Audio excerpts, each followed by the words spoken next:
This panel's called Beyond Neoliberal Developmentalism. And the panelists come from quite different backgrounds, artists, activists, critics, people working in very different geographic contexts. And I imagine we'll be picking up on many of the themes of the day in our discussion. The first panelist this afternoon is going to be Brian Holmes. And Brian is a writer and a critic, an activist who's been working in and since the anti-globalization movement, bringing activist practices and the arts into conversation with one another. He has published many books, many articles online, and has traveled and worked with protest movements across Latin America, Europe, and Asia. His recent work is on the aesthetics of crisis, examining both how societies confront the new set of political and ecological challenges brought on by the tremendous acceleration of the globalized economy. He's been working with a number of also kind of smaller groups working on radical practices, and we'll be sharing some of those in his presentation. Thanks so much, Brian. Okay, well, thank you. I must say I'm really honored to be here at this exhibition and at this conference, from which I've been learning a lot. It's a privilege to be able to share moments like this, and I think that finding ways to extend that privilege in our local environments, in our electronic afterlives and so on is something that is really worth thinking about, how to do that more, because there's such a wealth of things to discover that can help us all in the upcoming years. I come from a place that Americans call flyover land and would prefer to forget. We decided to rename that place. We call it the Midwest Radical Cultural Corridor. So what I'm showing you here, exactly, and that's what we want to do with it. And how to do that. In this time, it seemed like a good way to start would be, in a way, by stopping, by slowing down, by responding to the ideas that an author named Wendell Berry has put forth long ago in his book called Unsettled America, where he observed that Americans don't know where they are. They no longer have any sense of place. I regret to say this is true, but I would like to do something about it. So what you see on the screen is a map that we've just begun to make, which is a map of the watersheds of the Midwest Radical Cultural Corridor. In the macro sense, you're actually only looking at two great watersheds. One is the Great Lakes, perhaps, I believe it's the largest reserve of surface fresh water in the world, tremendous depth of fresh water and a tremendous depth of cultural accumulation around those Great Lakes through the time of indigenous history. And that water flows into the Atlantic Ocean via the St. Lawrence Seaway. And then on the other side from that, those differently colored areas are really the different branches of a single watershed, which is the Mississippi River watershed, flowing out into the Gulf of Mexico, carrying its accumulated cargo of agricultural, agrochemical poisons, I'm afraid to say. I live with actually with one of the participants in this show, Claire Pentecost, and we've decided to begin exploring our own lives at the juncture of these two watersheds in Chicago, because in fact Chicago sits on the divide between the two watersheds, and about a century ago, engineers in that city reversed the river system, which formerly flowed naturally into the lake, so that it now flows into the Mississippi, obviously to carry our sewage away from us so that we can forget about that as well. We know that when we begin, we've already begun, of course, sinking into this whole situation. We know that what we will discover, as we've begun discovering around Chicago, around the city itself, in the city, are very deep layers of the sedimented industrial history of the Anthropocene, concentrations of metal making and chemical making industries that are now largely defunct but live on with their remains. But what we really want to discover slowly by taking boat trips, by consulting with people who live in just some of these micro watersheds that are actually indicated on the map, is that which we know less, which is the land water, the marshlands, the wetlands, which have largely been eradicated, but which are remnant. That is to say, they come back. They come back as pools of what you think of as pools of water on the dry land. Slowly you realize this dry land is largely artificial. It's been created through drainage, that the prairies that used to be there were places where the land and water mingled. I think there's a tremendous amount of knowledge about the territory that is forgotten when one doesn't pay any attention to where one is. And we were, just a moment ago, engaging in a really interesting conversation about decolonizing research methodologies. And this, to me, resonates really strongly with me as I begin to prepare for what I think will be several year project, which is also a project of what the great thinker of bioregionalism, Peter Berg, called re-inhabitation. Re-inhabiting the bioregion, which is generally thought in terms of watersheds.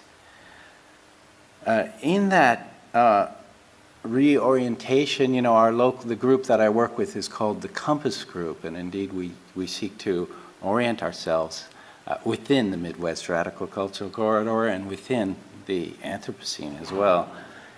And we got a great inspiration last summer when two of us from the group traveled with some other participants in this exhibition, the group A La Plástica in Argentina, which is a group that I think deserves a bit of time getting to know. And so I'd like to tell you a little story about the time that we shared with them, and in that way introduce this possibility that I find so interesting, which is the resonance between different situated communities in the Americas that produces a kind of fabric of, at once of struggle and also of these different attempts at re-inhabitation of a land that's been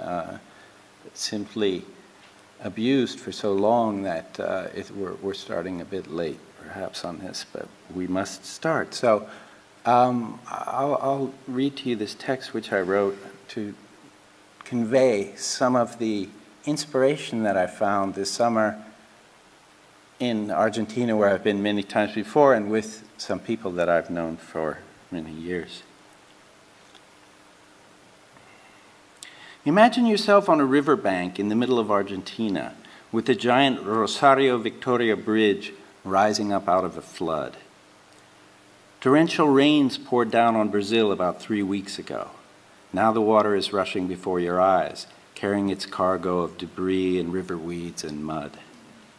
You're on the outskirts of the city of Rosario, at the heart of Latin America's southern cone, in the most fertile part of the Pampa Húmeda, which is one of the world's great grain cultivating regions. You're also somewhere near the southern edge of the largest surviving wetland system on the planet. From here to Paraguay and on to Bolivia and Brazil extends the second major watershed of Latin America, the Rio de la Plata Basin, which takes its name from the great estuary which the Paraná River forms before pouring into the sea. The vastness and biodiversity of this river system makes it comparable to the Amazon, but it flows through the most populous and developed part of South America, and its banks are surrounded by vast GMO soy fields. Once I read a book by an Argentinian businessman who claimed that the production of GMO grain was the only way the country could participate in global society. It was, he said, the contribution that Argentina could make to the world. The The new bridge and the causeway behind it that acts in reality as a 60-kilometer dam in the middle of the wetlands is just one among hundreds of mega projects whose construction is orchestrated by IRSA, the Initiative for the Integration of Regional Infrastructure in South America. IRSA is a transnational economic forum launched by the Inter-American Development Bank in the year 2000. From its viewpoint, everything that was formerly called nature appears as a resource to be extracted or as an obstacle to be surmounted. As the Uruguayan sociologist Raúl Zibecki writes, and I quote Raúl Zibecki, IRSA is a multi-sectoral project that aims to develop and integrate transportation, energy, and telecommunications infrastructure. The goal is to reorganize the continent's landscape based on the development of a physical infrastructure of land, aerial, and river transport. Oil and gas pipelines, waterways, maritime and river ports, and power lines and fiber optic cables, to name a few. These projects are organized in 12 integration and development axes, corridors, where investments can be concentrated to increase trade and create chains of production connected to the global market. This transformation is linked to the emergence of global factories that operate under the just-in-time premise. A sort of global automaton has been created by large businesses that employ remote-controlled operation techniques and cover the planet in the form of a network.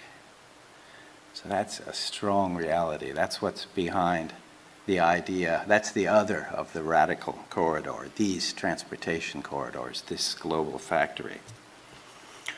Rosario, with its giant new causeway bridge over the Paraná River, is located at the cusp of two of IRSA's major development zones. From east to west runs the so-called Mercosur-Chile axis, linking the densely populated southeastern seaboard of Latin America to the crucial Pacific ports of Chile, notably through a road-rail link over the Andean Mountains known as the Bi-Oceanic Corridor. Here we can see a reiteration of the pattern that is so present in Chicago and in North America, the pattern of transport corridors reaching the Pacific Ocean to establish the connection with China. From more north to south, however, there is something else going on. IRSA envisages the Paraná River system as a kind of liquid superhighway, a hidrovia, which could potentially be interconnected with the Amazon basin to form a single circulation system for heavy industry.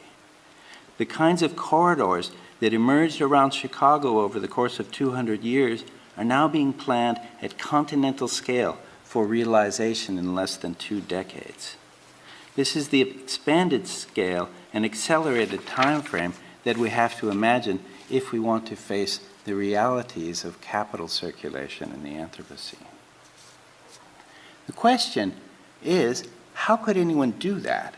How could anyone think, imagine, desire, and act on such scales? How could you face an entire continent?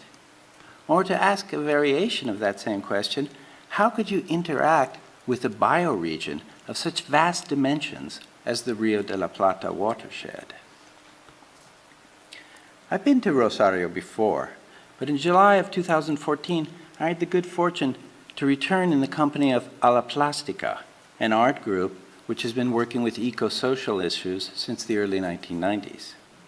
A La Plástica is just 2 people, Silvina Babic and Alejandro Metin. Yet there always seem to be many, many more people in everything A La Plástica does, intricate tapestries of people with many interconnections. Along with Critical Art Ensemble, Sarah Lewison, Eduardo Molinari, Joan Villapuig, Pio Torroja, Marcelo Miranda, Fabiano Cueva, Graciela Carnevale, and many others, we traveled from the coastal zone of La Plata to the river delta on the edge of Buenos Aires, then up the Paraná River to Rosario, and across the bridge to the flooded wetlands between Rosario and the town of Victoria. The theme of our journey was watersheds as laboratories of governance. What we were doing was recapitulating and in some way becoming part of the aesthetic, territorial, activist, and ecological experience that Alaplastica has been co-creating with inhabitants of the Rio de la Plata basin over the last 20 years. Alaplastica emerged as the visual arts wing of a public space collective that occupied an abandoned library building in the university town of La Plata near the banks of the estuary in 1991. From the beginning, it was a resistance project, both against the lingering repression of the 1976 to 83 dictatorship and against the organized abandonment of neoliberalism. Gradually, the group felt the necessity, both artistic and economic, to extend beyond the traditional conceptions of urban public space, and in 1995, they began planting bulrushes along the coastline of the locality of Punta Lara. Once planted, the reeds would spread rhizomatically, contributing to water purification and offering a living model of emergent collectivity to those who worked with them. Planting bulrushes and also willows was a way to meet other inhabitants, to participate in the ecosystem itself, to develop new economies, and also a new artistic practice. These activities led to collaboration with many local cooperatives, notably on a place called Isla Paulina, which is a tiny farming and grape-growing community near the port and petrochemical complex of Ensenada. They also led far beyond the immediate locality to the Delta region north of Buenos Aires, where the Paraná River flows into the estuary through a dozen different channels, creating a labyrinthine world of forested and inhabited islands. And the delta itself, of course, was the gateway to the immense system of wetlands leading north into Paraguay, Bolivia, and Brazil. All of this was not just pastoral, however. The delta was and still is threatened by the installation of gated communities on artificially raised platforms that profoundly alter the cultural life of the river as well as the very flow of the water. In 1996, a treaty was signed between Argentina and Uruguay calling for the construction of an immense bridge over the estuary from Punta Lara to the Uruguayan city of Colonia, which would have caused incalculable damage to the ecosystem. And in 1999, a Shell oil tanker ran into a freighter near the town of Magdalena, releasing what was at the time accounted as the largest freshwater oil spill in history. Alaplastica used cultural activities as a vector of successful grassroots organization in the face of all these threats and disasters. At the same time, they developed the diagrams of an artistic practice that is transpersonal and consists of public thinking, debate, and action, all founded on what they describe as, and I quote Alaplastica, the right of communities to develop visions more sensitive to their own situations and to propose alternative realities for the social construction of a territory. And that point, I think, comes very close to the discussion that we were just having about decolonizing research methodologies, indeed transforming them totally so that the research, the activism, and also the search for a cosmovision that we can really live with are one and the same. And I think for me the great inspiration comes not only from Alaplastica but from all the groups which are doing exactly that on territories throughout the Americas and certainly throughout the world. But as we do that, we always have to remember, I think, what is going on through the forces represented in South America by a group like IRSA, by a multitude of, a relatively small multitude of corporations capable of doing things like the tar sands project and so on. That's an example of this kind of diagramming that Alaplastica carries on. It's their way of trying to represent and at the same time instigate the processes of social collaboration that can allow them to help clean up an oil spill when the corporation and the state do nothing. So their question has always been, who designs the territories? and for whom are they designed? Today, they're asking these questions in collaboration with a transnational network of grassroots organizations called the Alliance for the Wetland System of the Paraguay-Paraná River. In 2008, they created a hand-drawn map to express the current scope of their activity. What you see is a tapestry of local and regional relationships that begins in the area where they live, in the delta area, in the estuary area, in the delta around Punta Lara, and then suddenly it jumps scale to encompass the entire river system of Latin America, as you can see on the upper part of the image. In effect, the group is not afraid of these jumps in scale. They're not afraid of using, for instance, geographic information systems, offering them a satellite view. Whether the connections are made through word of mouth, art, or advanced electronic means, the issue is always that of deepening people's participation in a vast territory that turns out, in the end, not to be so irremediably complex or distant, because, as Alejandro Metin often says, you find out when you go out to experience it that you are already part of it. There's both an aesthetics and a theory of territory in this work. It constitutes, I would say, a diagram of agency. The sensitivity developed in the work with willows and bulrushes helps to generate, through its aesthetic projection, helps to generate caring relationships with territories wounded by industrial development. And then that caring relation, that territorial relation, transforms the energies of care into more mediated forms of cooperation, like you can see in this radio project that we were doing in Isla Paulina. And those mediated forms of cooperation can help set up and make active the fractal relationships of scale called for by contemporary ecological thinking. The question, it seems to me, is whether this kind of activism could constitute a force of resistance to the all-consuming capitalist market. Could the river itself become a governing force or a figure of regulation, as the artist Sarah Lewison suggested during our trip? Could it become an entity around which a people assemble for new rituals, rituals of truth, of care, of mutual recognition? This notion of figures of regulation is quite an important one, especially for us who deal with art, perhaps one with which we should linger just a bit. I want to quote Sarah Lewison, who in turn will quote the great bioregional thinker Peter Berg. In her text, Thinking with the River, Sarah writes this.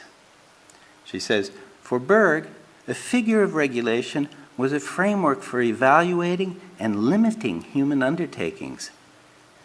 It would be," and she quotes Berg, "like customs that are not of a specifically religious, legal, or ideological mold. By attending to the boundaries and limited capacities of a living system, people could begin to visualize interdependency as patterns of exchange that moved around in a cycle, what Berg called a cycle of provision. As a phrase, figures of regulation invites different modes of understanding, from the poetic to the practical. The idea of regulation references biological or material limits, but also the non-legible or cosmological frames of indigenous jurisprudence, which are cautious about the unknown. Bioregional self-enforcement emerges through trying to attend to the plurality of entities or agencies in a place, to establish a balance point of coexistence. Figures infer movement, such as the individual steps in a dance or in an equation, the lines in a drawing, illustrative steps, the successive removal of material in a sculpture, iterative mark making, and so on. And to quote Peter Berg one more time, "The performance of a dance follows a distinct sense of rightness that would not otherwise exist only as an idea, and it suggests connectedness with many other activities and ideas. It is a process that makes the invisible visible. As a dance unfolds, it implies further action that is self-referenced by what has gone before. Figures of regulation are assemblages of values and ideas that can similarly become ingrained in patterns of activity. To end that quote. There's a question being asked here, a question about action, about conduct, about the forms of our relation to other things, both animate and inanimate. Can we learn to govern ourselves otherwise, with much greater respect for the great other that is the planetary ecology? This is the question that recent South American legislation on the rights of nature is bringing to us today in the face of human-generated climate change. I believe the question itself, a still unanswered question, is a major contribution to world civilization. Today it is becoming a fundamental question of art, of philosophy, and of politics. And I would like to thank everyone in the show, wherever they are coming from, for offering us this inspiration.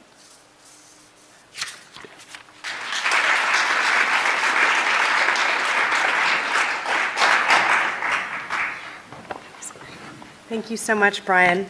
Next, we're going to hear from Mexican artist Minerva Cuevas, who's going to speak in relation to the work that you all likely saw when you came into the gallery today, which is the amazing mural at the front of the building. Minerva's work critically investigates the signs of corporate globalization, recreating its appropriated publicity and endowing it with newly revealed historical truths of its dispossessions, state-sponsored campaigns of violence, and ecocidal crimes against Mexico's subsistence-level, small-scale agricultural sector. She does many other things, and we'll hear a little bit more about that now. Come on up, Minerva. Thanks very much.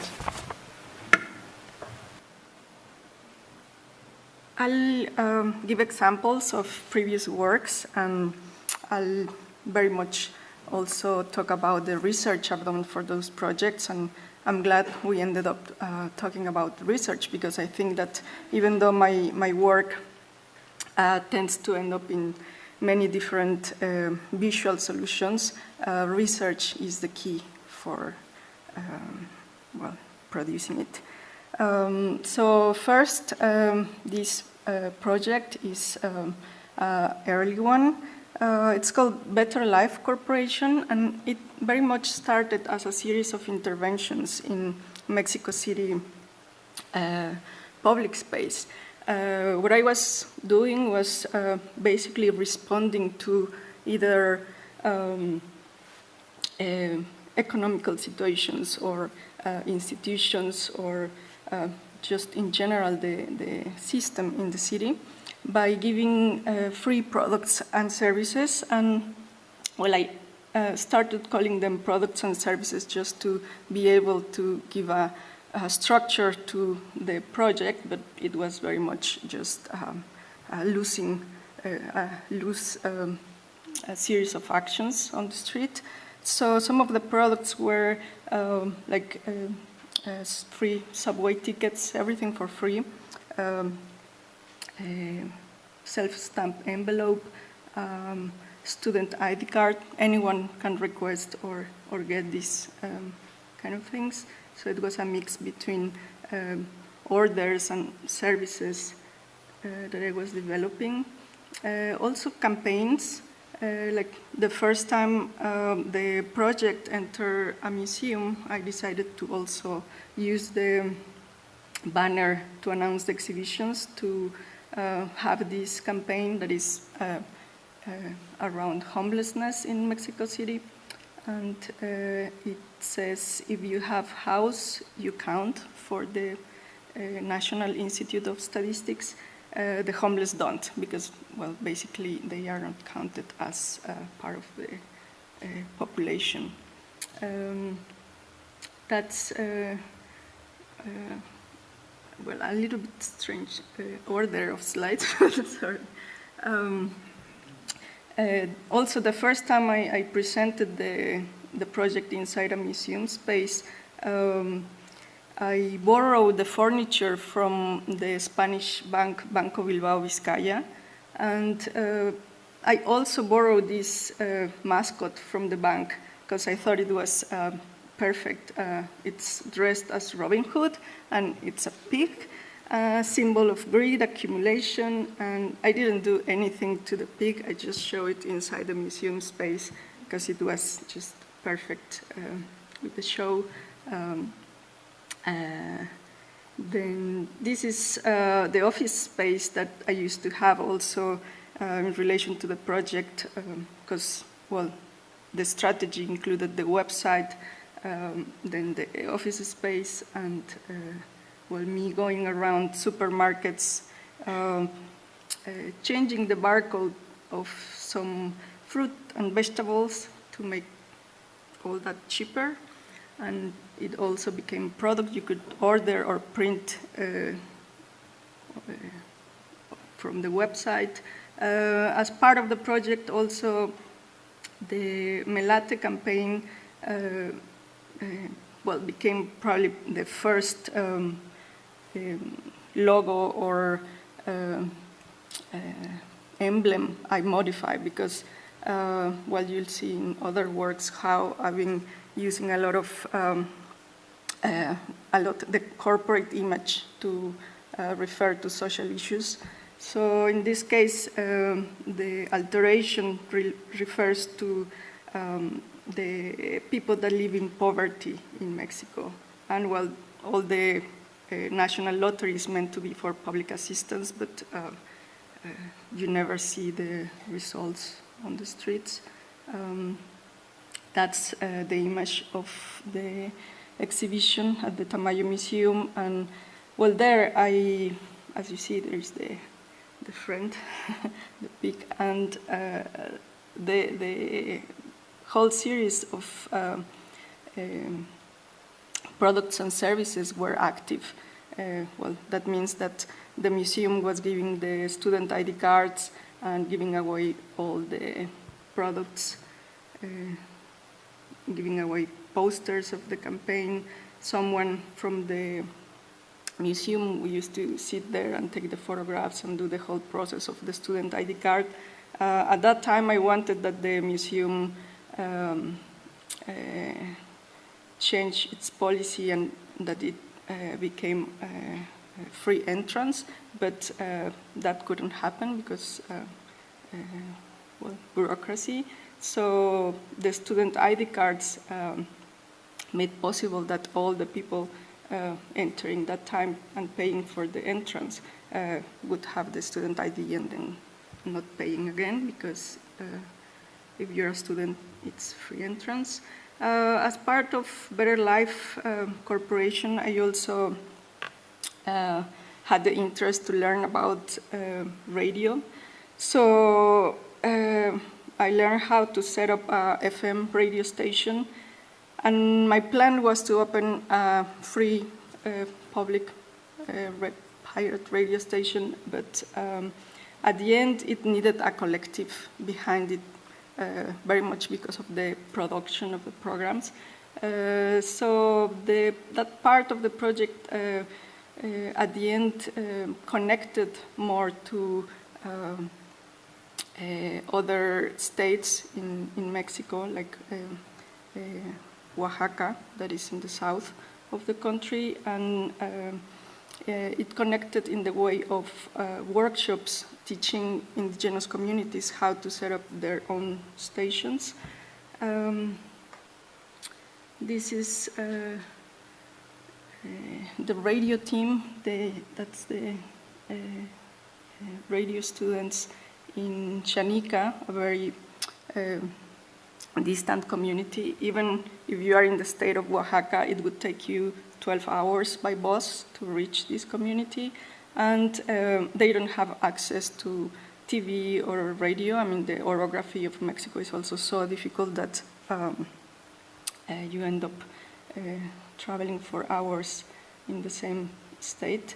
And yeah, they don't have any coverage of the usual commercial radio stations. So in fact, they became pioneers of communications in that area.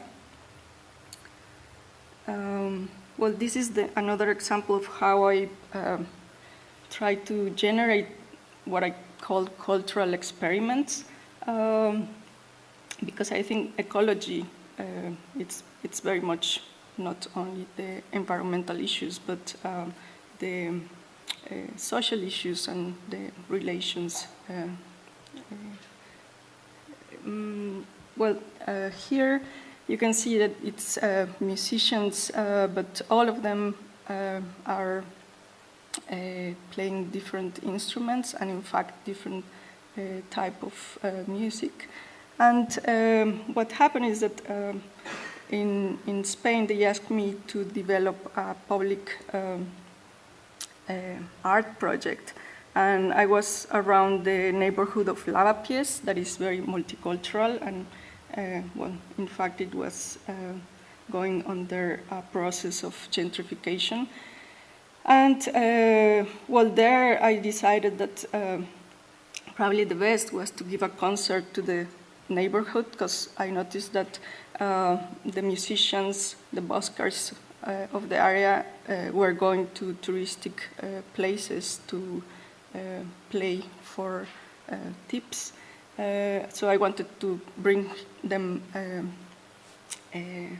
back to the neighborhood, and I distributed flyers, and they had to play what they usually play. That means rock, samba. There were some experimental artists with one new instrument, solo players, classic, all kinds at the same time. I thought it was going to be just total noise for half an hour, but no, they found rhythm, a common rhythm and harmony.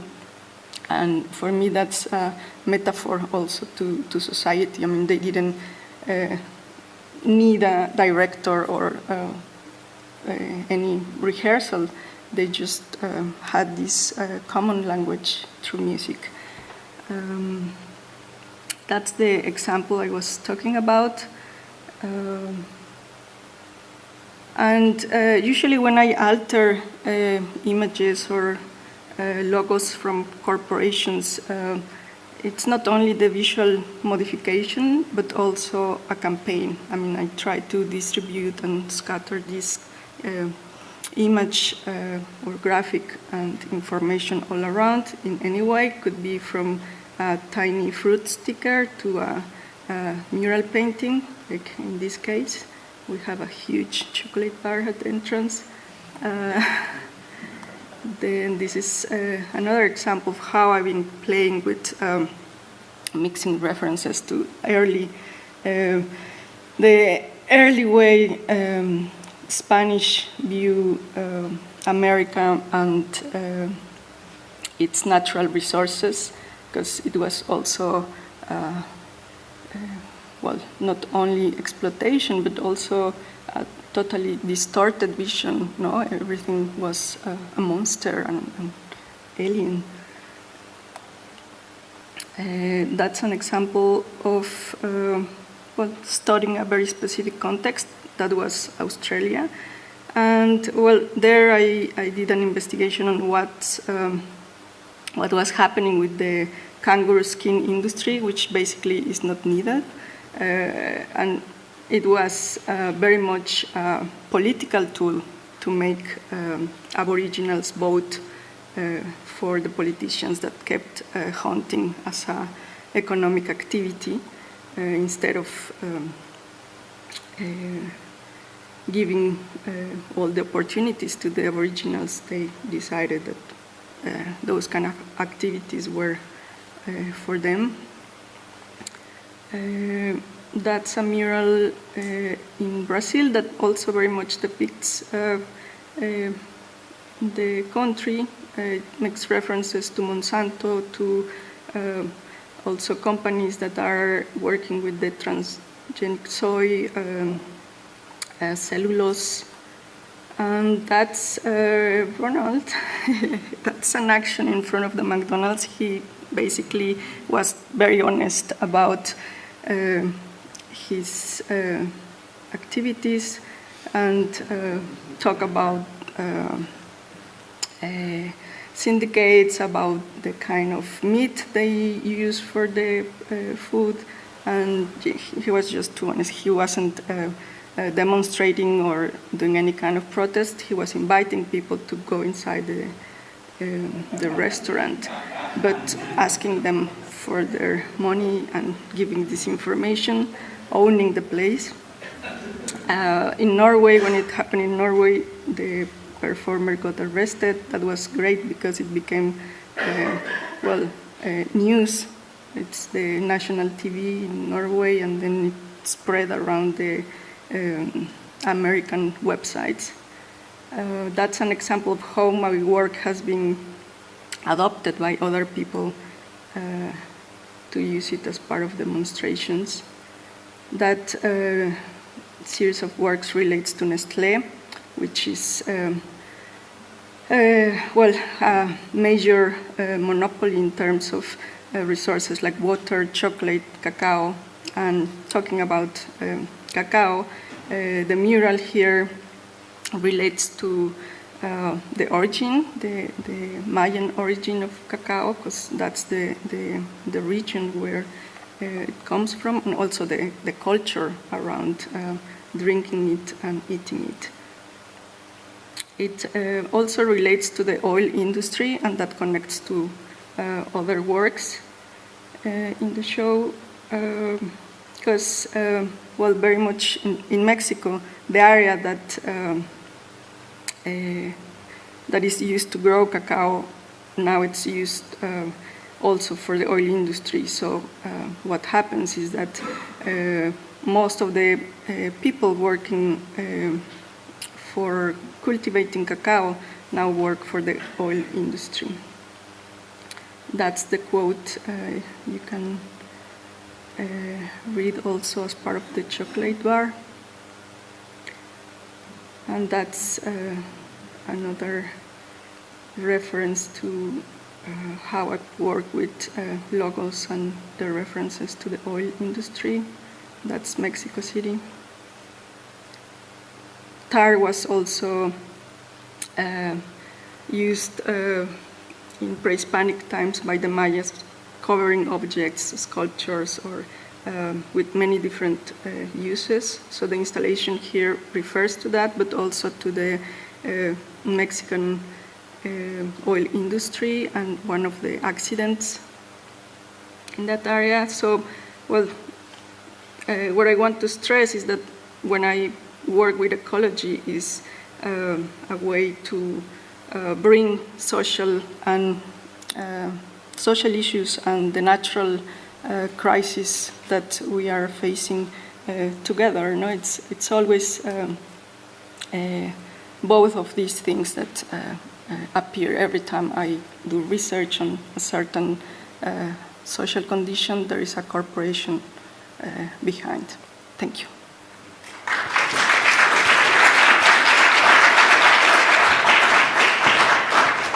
Thank you so much, Minerva. And for the last presentation of the day, I'm going to invite up Elizabeth Peredo Beltran, who we could say many things about, but most recently she's the director of the Solon Foundation, which is based in La Paz, working on water economy, culture, and feminist issues. Elizabeth has a very long time association, both with working on issues related to the water commons and on feminist issues, and we'll bring those two together for this final talk. So Ellie, please come on up. Thank you very much. I'm really very happy of being part of this initiative. I believe that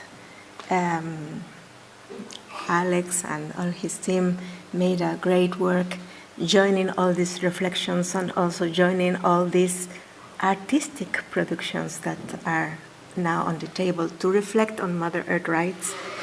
I think it's really very relevant because some years ago I took part of, in France, of La Fête de l'Humanité, which is a huge cultural activity, and then I brought some pictures to talk about the Mother Earth rights.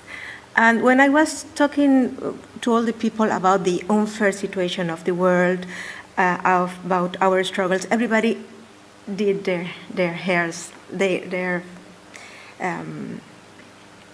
did this movement, saying, agreeing to what I was saying. But when I mentioned the Mother Earth rights, all of them said, oh, no, that doesn't work here in this context. So I think it's really very, very important that now we have this initiative coming from the north in a museum which belongs to the Occidental culture. And I think it's very, very important for our struggles. So, how is that? Okay. I am here because I'm the executive director of Solon Foundation. Very glad bringing the pictures of Walter Solon. Some of them are in the exhibit. And he did this exhibit, these pictures, in the occasion of the celebration of the 500 years of the colonization. In that time, the authorities used to call it the friendly encounter between two cultures. And he did this collection precisely to denounce that was not a friendly encounter, but one of the first attempts in the world to sequestrate our cultures, our natural resources. And he denounced it through these pictures, all the savage that came from those cultures in our continent. And I want to bring here some reflections based on the Bolivian experience, because I think that when we talk about Mother Earth rights, we are talking about something which is related to colonization. Because it began with colonization. It began with the impose of a vision that everybody told it during the journey, the divorce between nature and mankind. So, and that came from the ancient cultures that colonized our regions. So we suffered it in Bolivia, in Ecuador, in Brazil, everywhere. But even though in all these centuries, this vision that we are part of culture, a part of nature, survived, and that's something that we have to learn of. So now, in this moment, in the planet, we have already overpassed the natural limits of the planet. So the capitalist development, the capitalist vision, has broken almost all the limits. And 40 years ago, the Club of Rome have warned us about this. And this is probably a very slowly process. But now we are already almost in the edge of a very not only quantitative change, but also qualitative change. We are near to that, and we are not still aware of that. So in this figure, scientists are saying that we are broken some balances already. One of the most damaged area is biodiversity, so we can see it, and also the nitrogen cycle. Climate change is also a big issue, but compared to others like biodiversity, not yet. Even though all the scientists are saying that that's why you talk about the Anthropocene. That's it. We are living in an Anthropocene era where in which humanity is doing a huge damage. But it's not the whole humanity. It's that vision that is saying that nature is a resource, that we can take of it without a limit. That's the problem. Some years ago, the Met Office, and I use always this picture because it's really very interesting, they did this scenario imagining how would be the world with 4 degrees over the pre-industrial levels. And we are already very near of that. All the decisions on the climate negotiations of the UNFCCC are driving us to this scenario. And scientists are saying that probably before the middle of this century, we are going to reach this temperature. And by the end of the century, probably 6 degrees. So that's really very frightening. And this information is coming, but people tend not to believe. So that's why I think that now we have to use all our resources to really reach not only people consciousness, but also the motivation to act, and to act permanently, not just in the moment. So,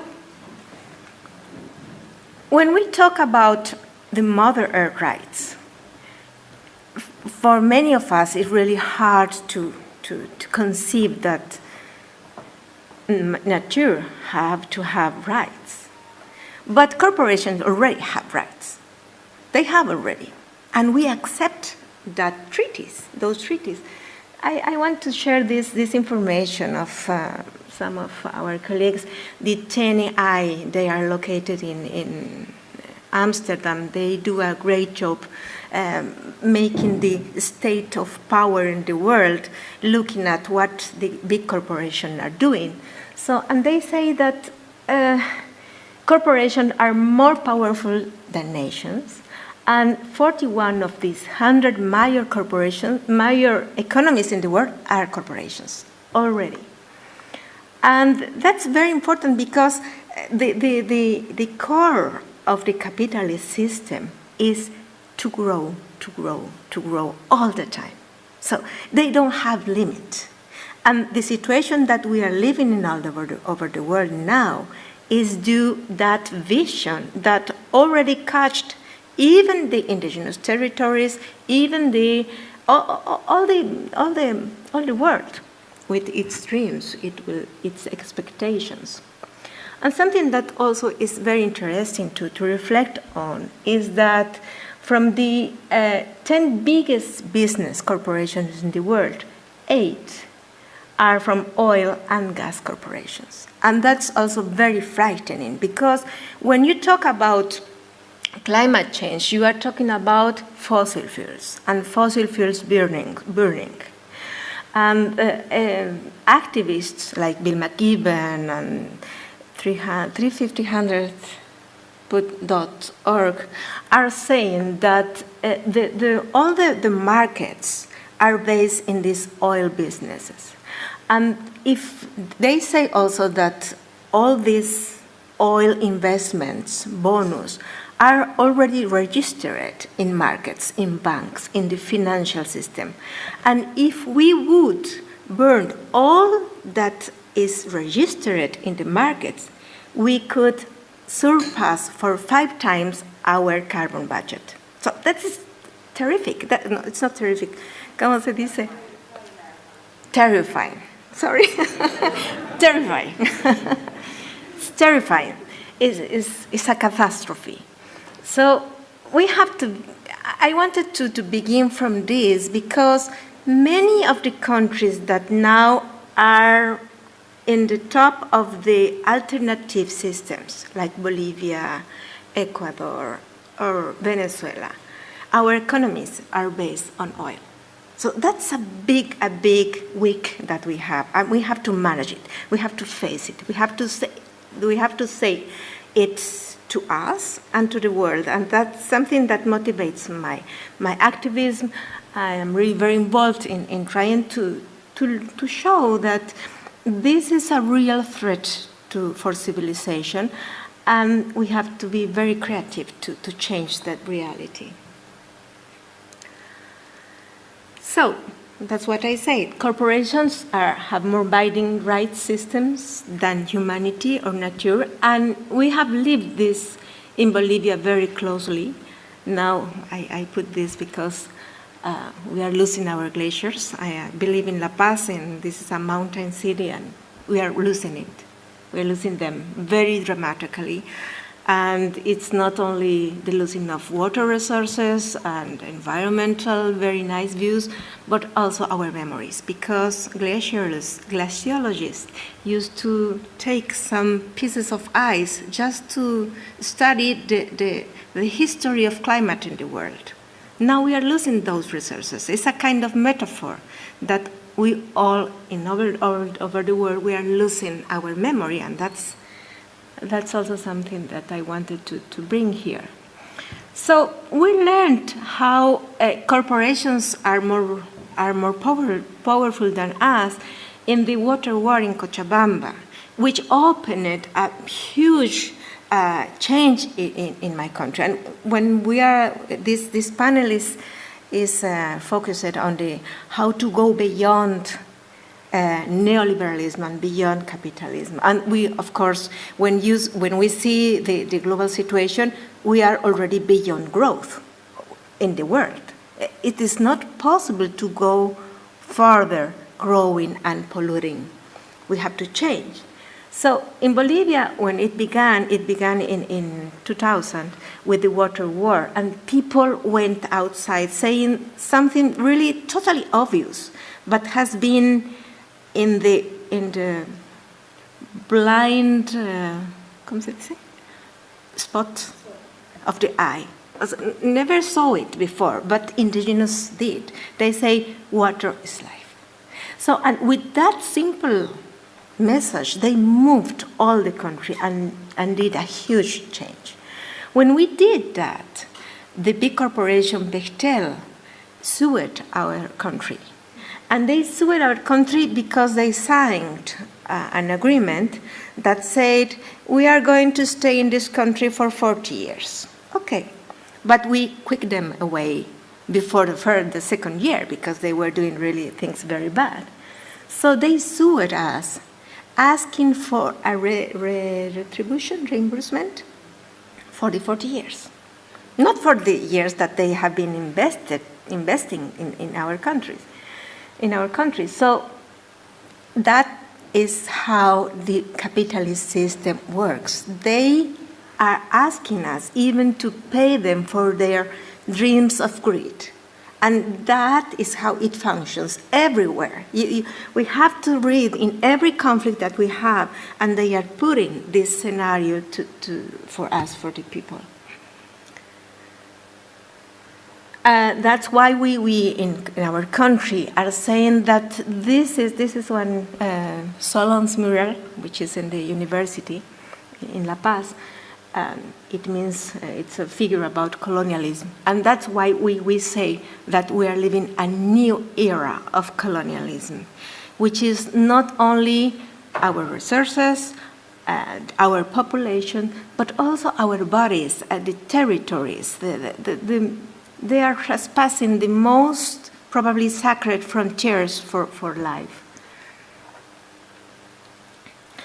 And Bolivia rebelled like this, rebelled to this reality, and we made a huge change in our country.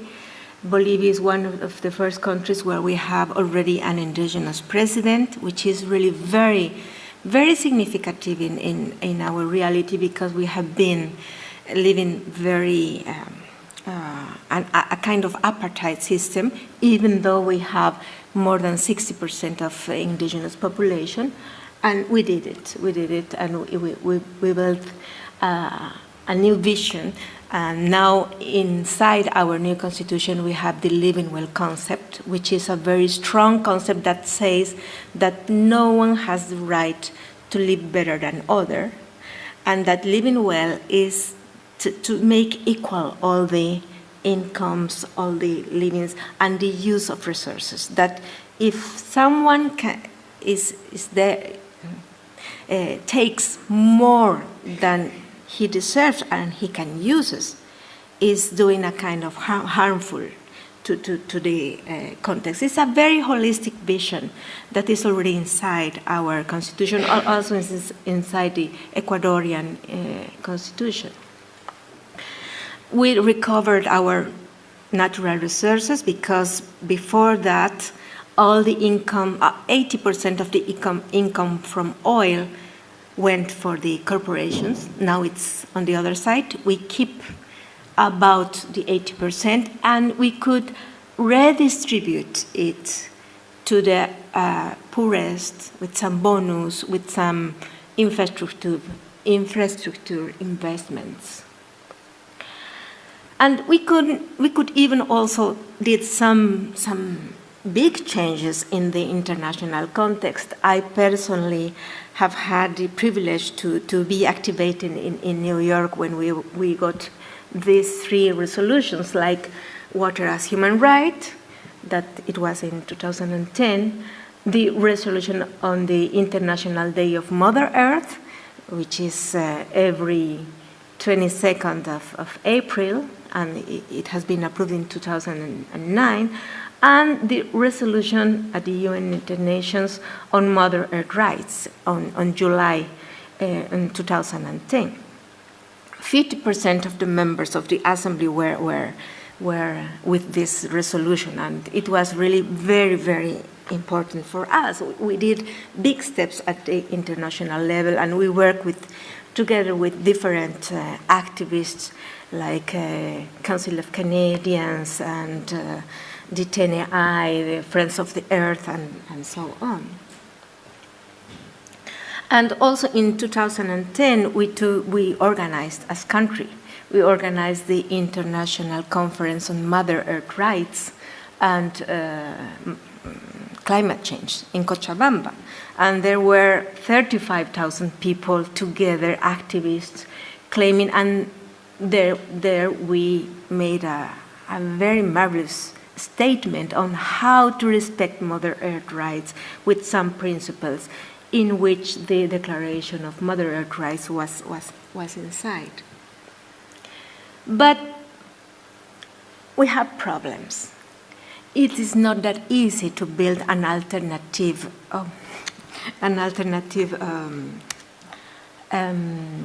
system.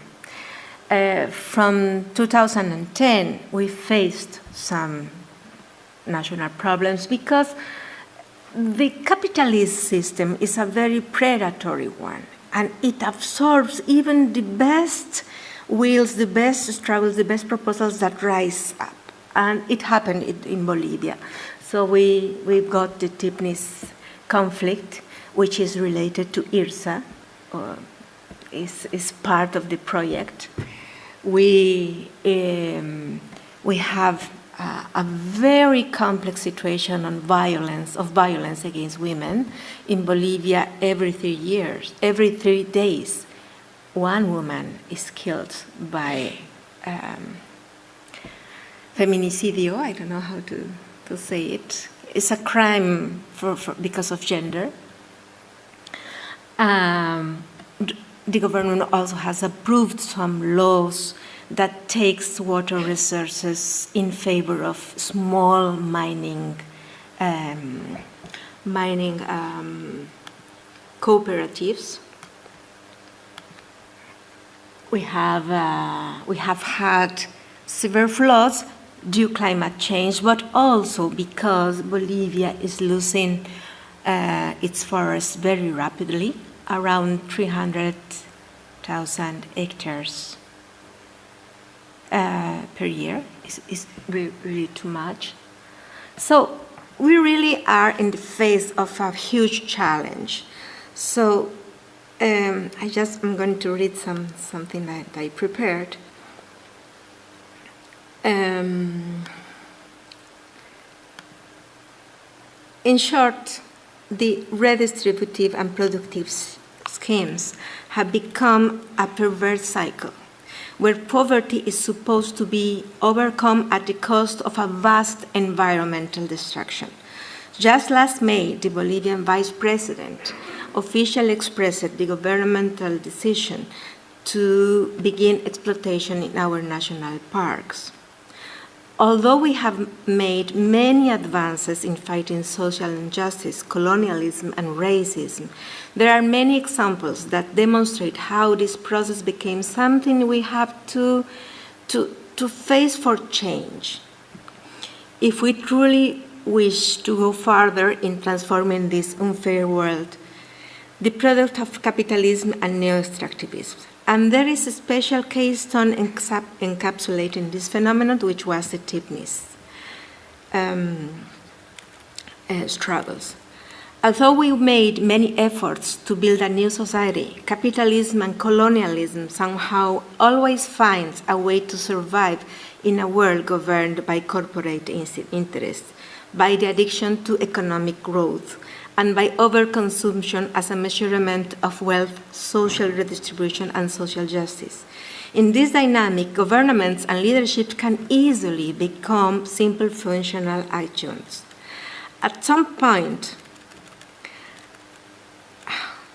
I felt that the activists had come to inhabit a kind of a large mammoth, living inside this big beast that can feed itself of our energy, a place where we even think we need GPSs to get oriented.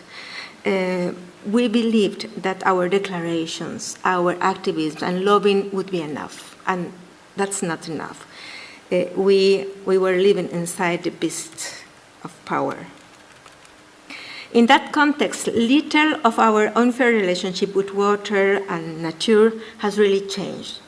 This is particularly evident in the use of water for mining and exploitation and all the GMOs reality that I already told you.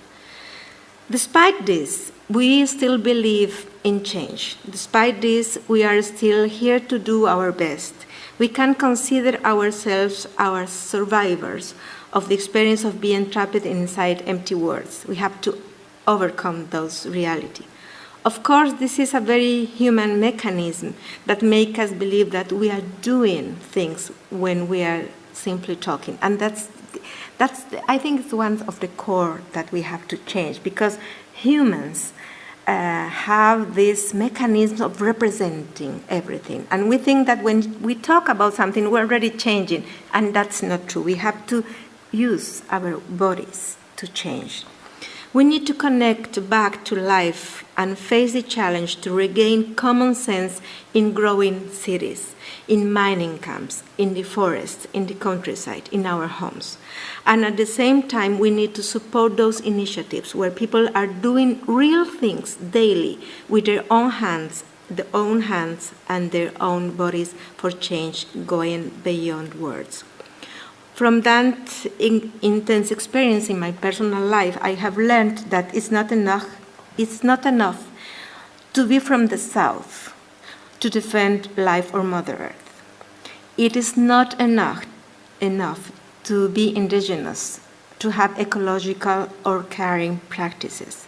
It is not enough to have political power to change systems. We have to be very conscious to build an ethic based on an ecological and humanist vision. This change does not require cultural determinism. That's why I think that it's not only indigenous. There are different flows that are converging in build this Mother Earth rights. The legal one, the philosophical one, the indigenous one, the activist one, the ethical one. So we have to join all this to do a step ahead, instead of remain only reclaiming the indigenous or the women identities. It's not enough. Just to end. Sorry.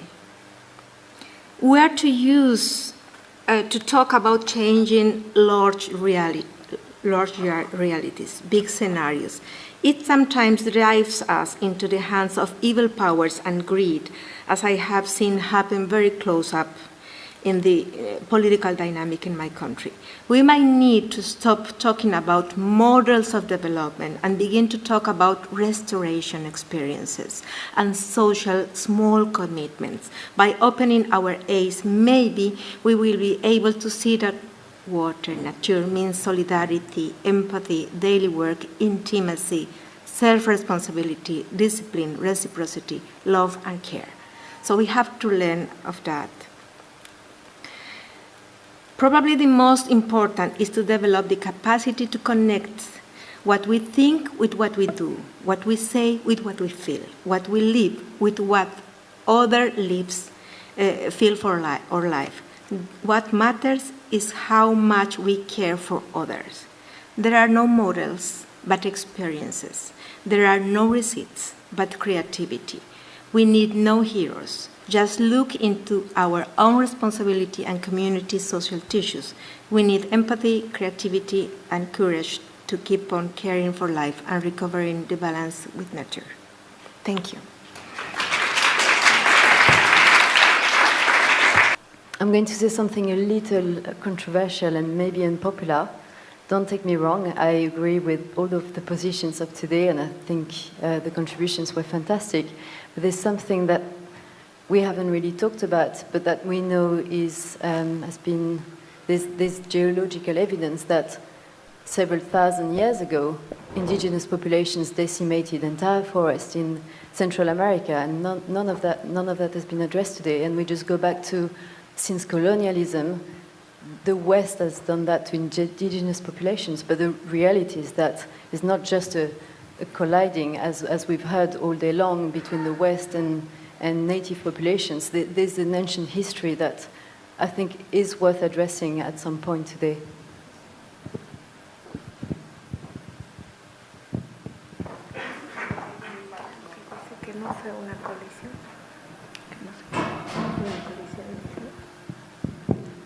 Hello. I'd like to ask if any of the kind of researchers and the ideas and the theories that you've had have made any connections with those of us who are from a psychological and working on psychological understandings and different models to move away from determinism to a sense of our identities as being deriving from our own actions and our own activity, not determined from outside. And that model actually, how well it fits with some of the ways people have been discussing identity, especially identifying with the land and identifying from place. I know it's very under-researched in psychology relating to place, it is, but nevertheless I think some of you may have come across some of those ideas. I'm interested in how they come back and join with my research and my ideas.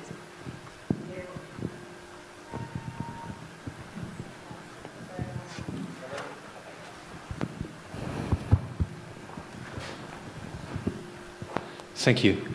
Does anyone at this conference, either who has spoken or who has attended, want to give what they wish to see in terms of form of energy production, form of food production, and level of human global population?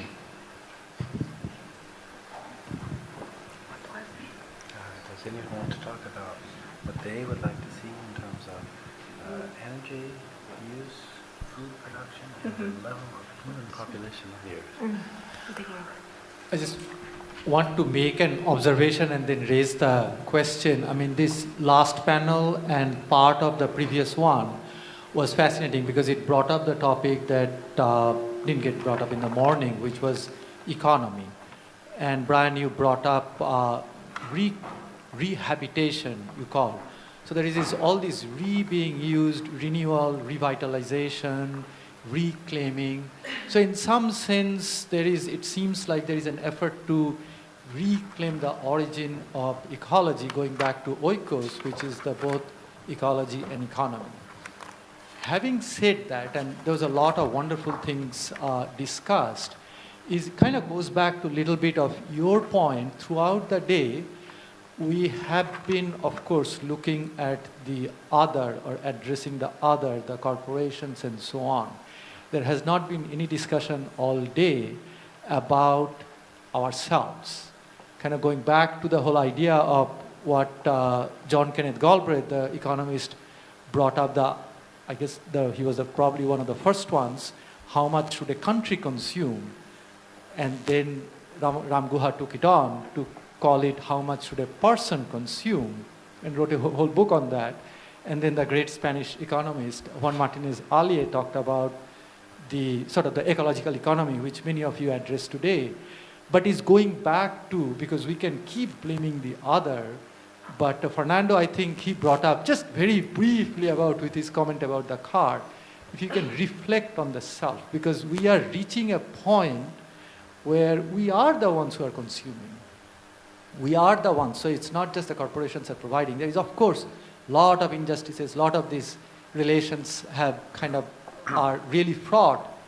But reflecting on the self seems to be missing very largely from, especially at least in the US where we are, there is some discussion, but very little. Okay, shall we move to the panelists now? Because that's quite a bit to absorb, I think. Does anyone want to begin? You can begin. Okay. I'd like to respond to the question of psychology and therefore the question of the self at the same time. There is the ideas of Félix Guattari on ecosophy, or the three ecologies: the ecology of the psyche, the ecology of the socius, which is social relations, and the ecology of the environment. When I was talking about figures of regulation, what I was trying to talk about was how do we transform ourselves through a kind of deliberate interaction that is not only symbolic but is a relationship with a place. In that case I was talking about a river, but it could also be a herd of caribou. It could be many, many different things. The environment is very, very big. And when you do that, you are coming close to something like oikos, that is to say that unit of economy that may be produced by a group of people through their own efforts, but you're also coming close to the way that you set up the different kinds of balances within yourself that govern or regulate, was perhaps a much better term, the uses of your perception, of your expression, of your constructive capacities, of your affects also, and therefore the way you enter into relation with other people. And the suggestion that Peter Berg had when he advanced this idea of figures of regulation was that we could seek in the environment cues, not just hints or clues, but really patterns that we could then transform ourselves by engaging with those patterns. And I think there is something very, very strong there, because it calls for a form of perception that's also a form of action. It means that one can try to transform one's perception into a mode of being from which other forms of conduct flow. And I think that is really, really interesting. I mean, that's not a mystical principle, it's a material principle, because it does ask you to try and grasp your environment in the sense that one grasps something with one's hands as well as one's mind, and I think that's really interesting. I mean, I really feel that kind of like what Elizabeth was saying, that there's a limit to what we can do with representation alone, and so at a certain point to go further is actually done by doing less, apparently less, but the less, as was said long ago, in this case could become more if it is done mindfully. So I do think there's really a lot to be said in the dimension of psychology, of the transformation of the self, of the personal economy, but I'll leave it for the others to say parts of that. Oh, I would like to comment both questions. I think that the attempt to build the Mother Earth rights is a kind of attempt to regulate ourselves. We have to regulate ourselves in the limits that we have overpassed, economically, culturally, and that goes inside our identity, of course. So that's why I think that the Mother Earth rights proposal that comes from a current of activists has to get in dialogue with other visions, like living well, like degrowth, which is really very important, degrowth, caring economics, and different alternatives that people are trying to figure and to imagine. luckily we are creative people. That's why arts is very important, because in the moment we finish with creativity and we finish with nature, we are dead. And that's why I think that it's also important to think about economy. Because when we talk about economy, we usually used to refer only to the financial. And we don't see the other economies that are already running in the society. For instance, in Bolivia, we have the economy of reciprocity, which is really very wide. It's a wide structure in ID communities, in water management, even in cities, and all the trade, small trade. So we don't see that, and we don't see that those economies exist no matter if the state exists or not, or regulate them. Sometimes the state even do not regulate them, and that's very healthy, I think. And something that I wanted to say, which is linked to the psychological level, is that when we talk about Mother Earth rights, we are trying to get into a holistic vision. But when we mean on a holistic vision, we have to be included. We have to include ourselves inside.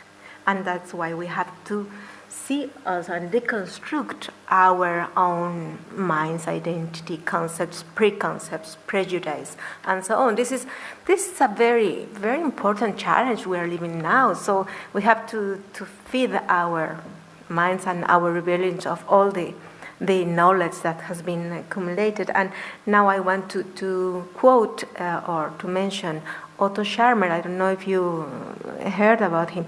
He's great, and he's doing an attempt to deconstruct the personal level into an ecological. And he's talking about go from the ecosystem to the ecosystem. And this is a road we have to build. That's it. Well, I would like to mention in relation to that I would very much like to see the extinction of activism, and I think that's connected to what you said about ethics. No, we all are political beings, and we, with every little action, we are making politics. So we have to get used to that, and probably the only way is to start questioning concepts like progress or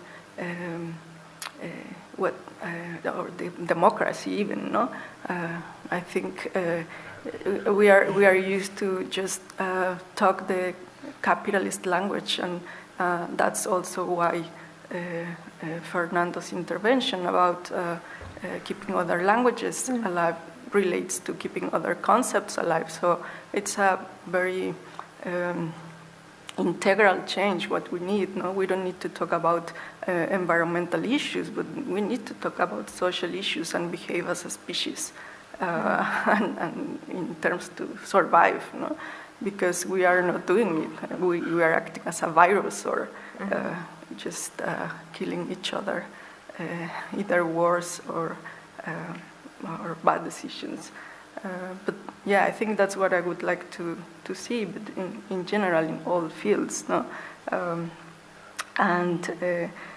For me, the other important thing would be to strengthen the sense of community, or how we understand community. I mean, a community is not the group of people that we live with, but the ones that at the end make us be what we are. No, it's not only family or neighbors; it's the whole humanity. So, in that situation, I guess things like racism and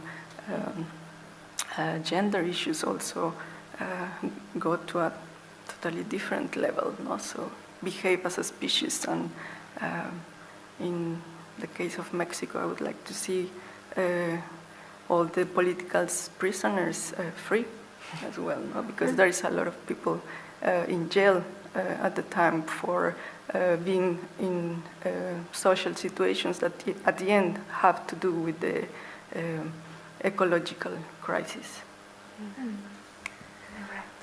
On that note, I think we will end for the day.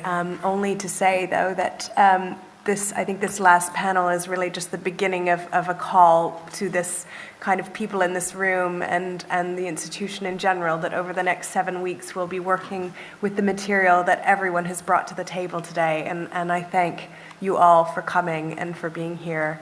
And for instigating this process. And I invite everyone who's here to keep on coming to events. Our next one is on the 3rd of February, and that one is related to climate change and involves some of the people we've talked about today, activist artist platform, as well as the social anthropologist, Métis social anthropologist Zoe Todd.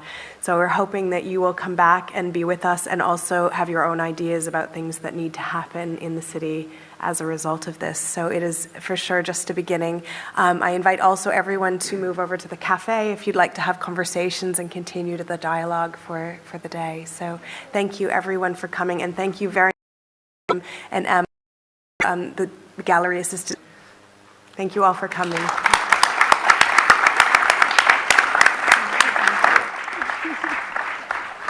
fantastic. Great.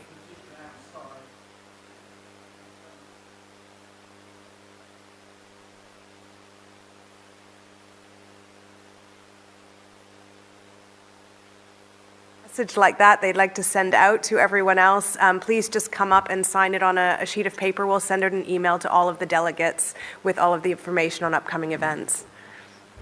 Thank you.